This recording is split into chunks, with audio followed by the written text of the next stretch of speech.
Hi, it's me again with Corel Tips and Tricks, part two of this. Video's only been out a couple hours, and somebody asked me more about this design, and it's really not a design. I just started playing, and I did find it. I'm going to put a link. I just did a video this last week on this, and to use vector engraving. So, because I draw in hairline, and um, it'll be a lot better if you do it all in hairline and then vector engraving. I'll put a link to that video. It kind of explains that. But in part one, we made this. So I'm going to take an ellipse and I'm going to hit P, put it in the center of the page. And that's almost perfect, but we need to make it a little bit bigger. So I'm going to grab the shift tool and make it a little bit bigger. And see, then I'm either a little bit too big. Yeah, I got a little, that would leak. And so I'm going to grab it again. Hold down the shift key and make it just a little bit smaller. And then I'm going to fill in this spot. And like I said in that video, you really don't have to do this, but if you left click, right click, and then contour it, you get another little click. And also what I've learned, you don't want them too close together, even in a vector. And then I said in that video that you could break it apart, but obviously all you have to do is fill that spot in and nudge it back to the spot, and then left click and right click, and it's a hairline. So, and I closed the Docker for Windows Dockers. I won't close it again, and transform. And I'm going to take that item and can alternate C to have it rotate from the center. And I'm going to rotate it 11.5 times 31. We just need 32, but we already have one. So there's a new part of the design already. It makes it look pretty cool. Then if you'll take your ellipse again, and let's go inwardly this time. And you know what? I was holding down the cap key and not the shift key.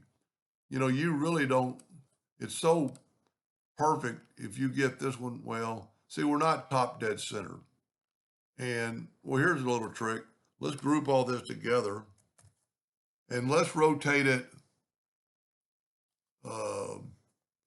Well, that'd be a little difficult. Well, let's try this. 11.25 divided by 2. See, and now I've got that triangle top dead center. Now I'm going to ungroup it all. Yeah, I was letting Corel do the math. And I'm going to grab that one that's top dead center because it's going to make it easier. And Control D and mirror it. And then just put this, and don't worry about your circle. I mean, look at that. And then if we alternate C and rotate it again, you get that. Now we could bring our circle back in. I'm going to hit P. Let's make it larger. Let's work on the outside again. And here you could do almost anything you want to do. Let's take a 2-point line and kind of like block that off. Well, I use the parallel dimension tool. I do that quite often. And I'm going to go from that node straight. And it'd be better to maybe rotate it back, but this is fine. It doesn't have to be perfect. Now, here's another little thing we could do is take a 3-point curve line and go from there to there and give a little bit, well, I'm not very even. Try to get that line pretty even. And then click it and then put a little, I'm actually a little bit too far. So I'm going to take that, and it doesn't really matter, but I like cleaning it up before I mess it up. Take that part of the line back. So we have a shape in there that we've closed off from anything going wrong, bleeding, leaking. And I'm going to contour this thing. And see, that's pretty cool. So I'm going to go, this time I'm going to break the contour apart. and I'm going to grab that one. Well, I got to grab the wrong one. And, you know, really, to vector engrave, those lines are going to be a little bit too close. And, you know, we could probably change it now, get the shape tool, and bring this circle down a little bit. So those two lines, it's a weird shape, and I'm actually going to want it. So I'm going to get rid of my lines and my circle, half circle. Now I'm going to grab this, alternate C to have it rotate from the center, and I'm going to rotate that. Look at that. I mean, you could just keep going and going and going and going. You know, you don't have to use that method. You could, you know, go like that from the midpoint to this and hold down the shift and the control button, and it'll grow from the inside out, but don't hold down the, let's start over. Do not, maybe don't use the control, the shift key. Just use the shift key. It'll make it grow from the center. And then you could put holding down the control button to make it perfect, alternate C, and just, once you've got this rotation down, look at that. And then you could, there's a lot of other things you could do. Let's do this. Let's take the Smart Fill tool and fill that one in. Let's left click, right click. And the one I did last week, I had lines starting out at the from the center. I did a no. Start moving and then hold down the control button. And see, that one's not perfectly aligned. But then what you could do is grab that right there, hold down the shift key, grab that right there, hold down the shift key to get both of them. And we're going to blend, let's say 6 times. Now go up to object and break the blend apart. And looking straight up at, I'm going to move it. I can move that. I'm going to rotate it 22.5 degrees and then just put it back in there. And now I'm going to intersect it. Go to intersect, and I should have just those lines. Well, it didn't work. You know what? The reason it didn't work, let me ungroup all this and let me group it together. I didn't have it as a group. And then move this back over. And remember, I'm not moving that, I'm nudging that. And then intersect that and move that over. There's our lines. And then you could just put it back. See, and that'll look pretty cool. Alternate C, you've already got your rotation set up. It's going to put those lines in each one. And you could just, I mean, you could just keep going and going and going and going. Let's do one more. I love drawing with this method. I might even go out to the shop tomorrow and engrave this. So you could do the same thing right here. Put something to stop the leak. Let's go from the midpoint straight down, or at a kind of toward the center. Now that'll leak if we let that happen. So let's just take another 3-point curve line and go. This will be easier because I'm going from there to there, and then hold down the control button. So I'm getting that kind of that same shape again. Fill that in. So I've been lucky I haven't had any leaks on this video. I'm going to left click, right click. Now this is going to be basically the same thing, but you could put lines on there if I hadn't deleted the lines. Let's contour it one time to see those little bitty. Now that looks cool, but they're so little, unless you made this quite large, those are going to burn away or they're going to turn black. So let's just well, no matter what we do, tell you what, let's try this. Let's take an ellipse and then hit the plus key on another one and make it bigger. I need to move these out of the way. Whoop, see, and I moved that, so I want to move that back. I don't want to move that thing because I need to put it right back. Now let's try blending these and just see what happens. See, we get that effect. So go to break the blend apart, effects, or excuse me, object, group, ungroup all, and then group them back. That kind of sounds funny, but part of them were grouped.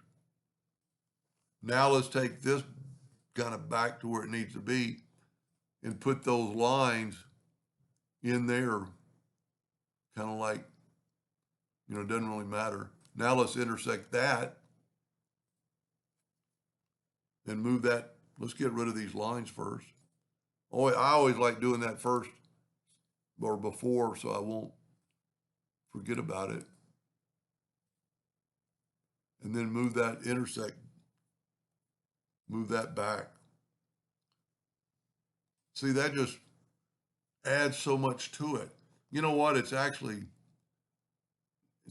yeah, it's okay. So we're going to make sure that's a hairline, and it is. I'm drawing in red and black. Alternate C to have it rotate, and we've still got our, okay, I didn't alternate C it. That's why I always double kind of check. Why won't it alternate C?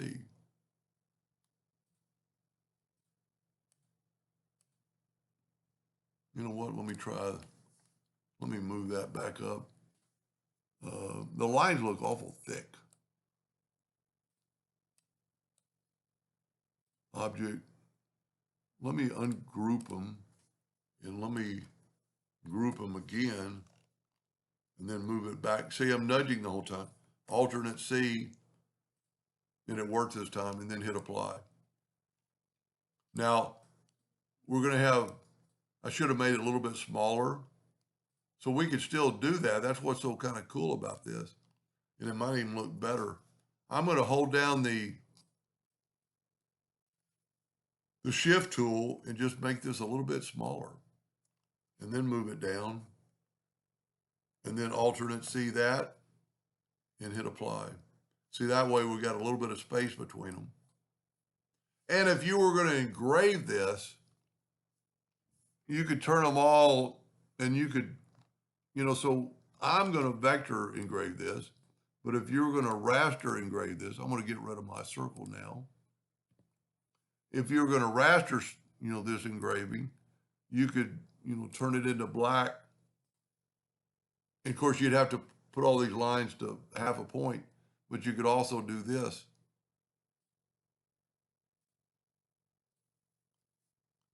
And then grab those. I'm having a little trouble. I had another circle there.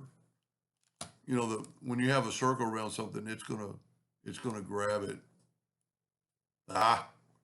And same thing with that. So what I can do is shift select these. I'm going to select, hold down the shift key, select these 4 objects, control G to group them, alternate C to rotate them from the center, and just turn them like that. So you didn't have to fill them all in. You only have to do one. That would really look kind of cool.